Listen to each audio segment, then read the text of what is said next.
Empire. Now, the Roman Empire internally was not very rich. Africa became the breadbasket for the Roman Empire.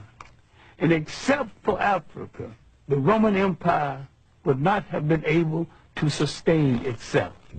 Now, the Roman presence in North Africa is going to force into being one of the great events in human history. Roman taxation, Roman oppression would cause people to turn to new gods and question old gods, to turn to a story about a God who comes forth to rescue them. Now, they would draw from African folklore the story of the child in the manger. And what am I saying? Later, in retrospect, he was referred to as Jesus Christ.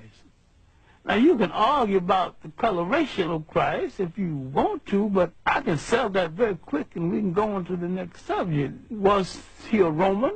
The answer is no. Was he a Greek? The answer is still no. These were the only European types in that part of the world at the time. If he was neither Roman or Greek, he was one of those other people. And all of those other people were non-European and non-white. And he came from the other people. During that time of Roman dominance, Africans hold high military and administrative posts in the empire.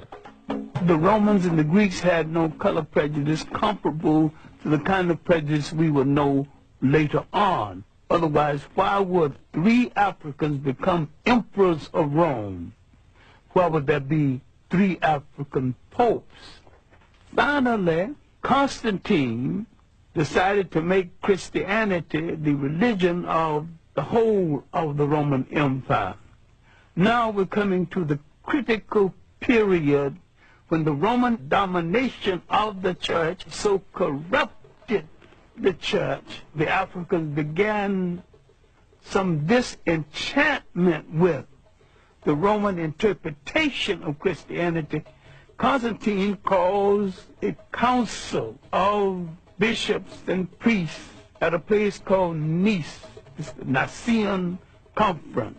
It is at this conference that the European created a European concept of Christianity.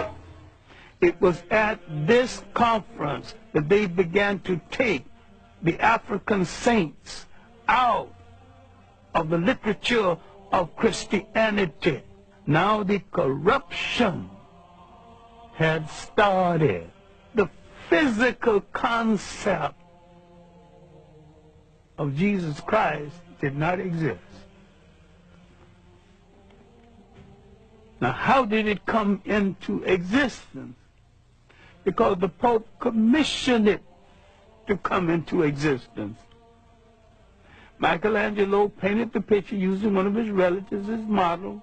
And that picture, one of the finest pieces of propaganda ever projected in history, has changed the minds of millions of people as who's supposed to represent God, whoever he or she is, and I have no problem with the she. Spirituality is a way of accepting the fact that there is a spiritual force in the universe larger than all of mankind.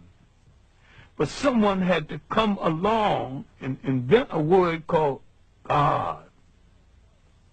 And someone had to say of another God and say, mine is better than yours.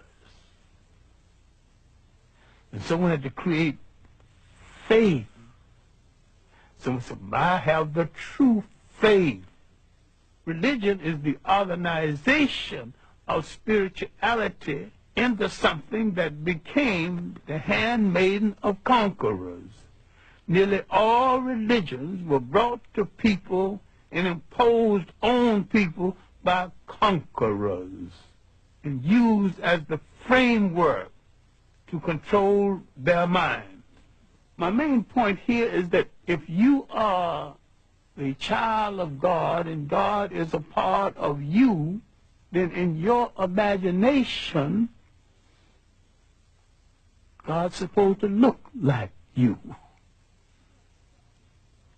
And when you accept a picture of the deity assigned to you by another people, you become the spiritual prisoners of that other people.